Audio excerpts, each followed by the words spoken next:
Chapter 44 Humanism, Part 2.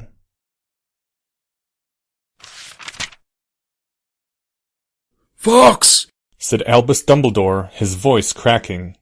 "Help him, please!" A brilliant creature of red gold shuffled into the field of vision, looking down quizzically, and it began to croon. The meaningless chirps slid off the emptiness. There was nothing onto which they could hold. "You're noisy," said the voice. "You should die." "Chocolate," Albus Dumbledore said. "You need chocolate and your friends, but I dare not take you back." Then a shining raven came and spoke in Professor Flitwick's voice, whereupon Albus Dumbledore gasped in sudden comprehension and cursed aloud at his own stupidity. The empty thing laughed at that, for it had retained the capacity to be amused. And a moment later they had all vanished in another flash of fire.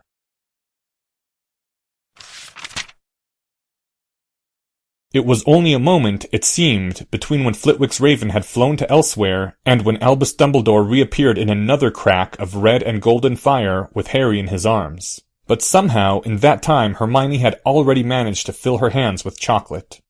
Before Hermione even got there, chocolate had zoomed off the table and straight into Harry's mouth, which a tiny part of her mind said was unfair. He'd gotten a chance to do it for her. Harry spat the chocolate back out again. "Go away," said a voice so empty it wasn't even cold. Everything seemed to freeze. Everyone who had been moving toward Harry halted, all movements broken by the shock of those two dead words. Then, "No," said Albus Dumbledore. "I will not." And time resumed again, even as another piece of chocolate zoomed off the table and into Harry's mouth.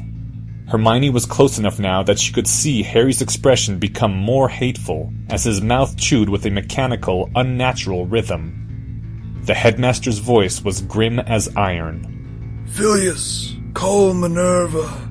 Tell her she must come at speed." Professor Flitwick whispered to a silver raven, and it flew into the air and vanished.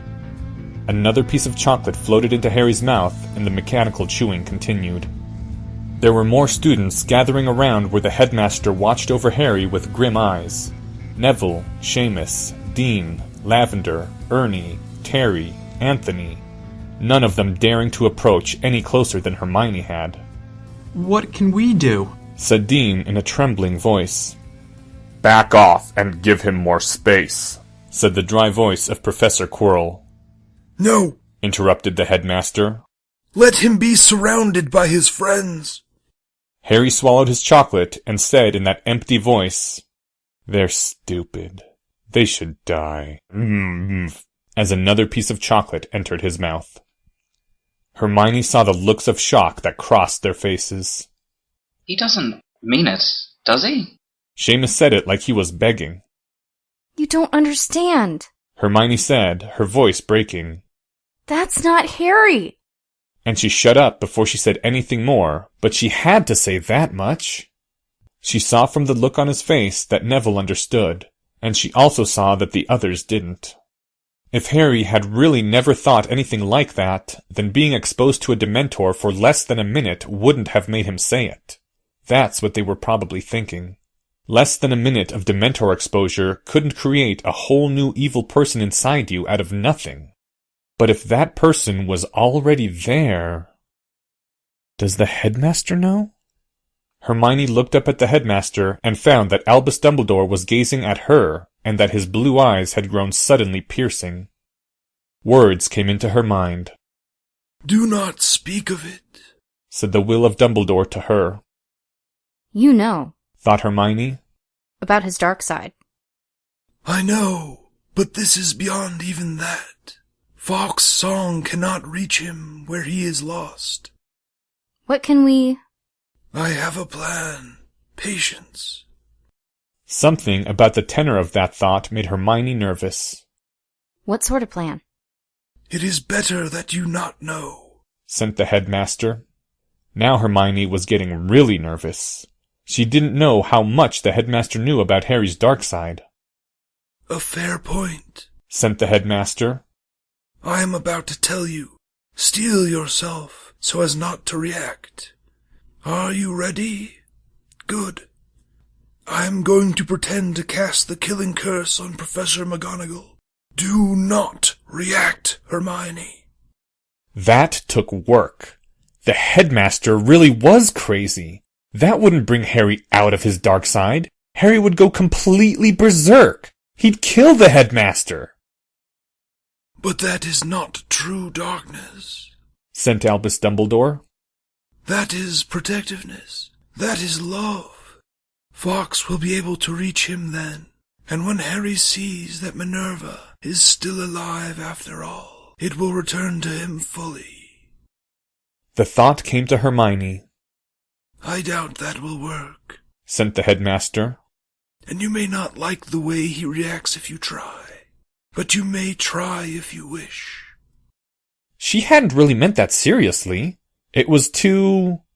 Then her eyes moved, breaking gaze with the headmaster, going to the boy looking around with empty, despising eyes as his mouth kept chewing and swallowing bar after bar of chocolate without effect. Her heart wrenched, and suddenly a lot of things didn't seem to matter. Only that there was a chance.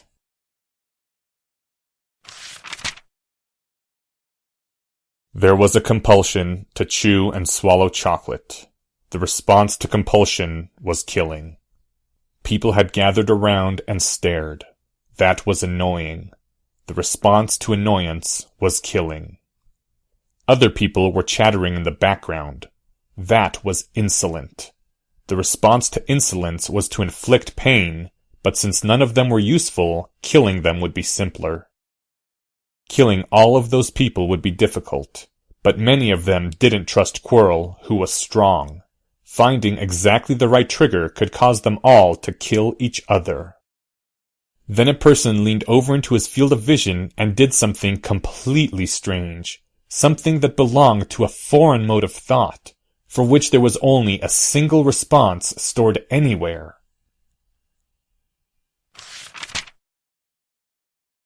She heard the gasps around her, and they didn't matter. She maintained the kiss on those chocolate-smeared lips as the tears welled in her eyes. And Harry's arms came up and pushed her away, and his lips yelled, "I told you! No kissing!"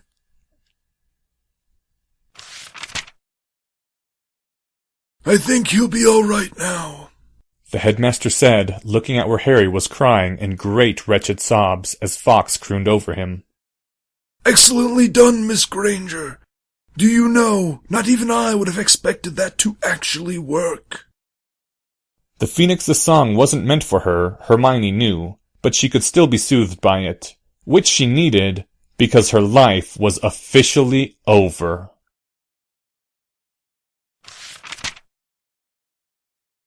End Chapter 44. Thank you to the following people: Dumbledore, Drake Walker. Hermione Granger, Anonymous. Voldemort, Stephen Zuer. Professor Phileas Flitwick, by Francis Whitesell. Lily Potter by Nikki Ebright. Aurora Komodo by Dwayne Bradle.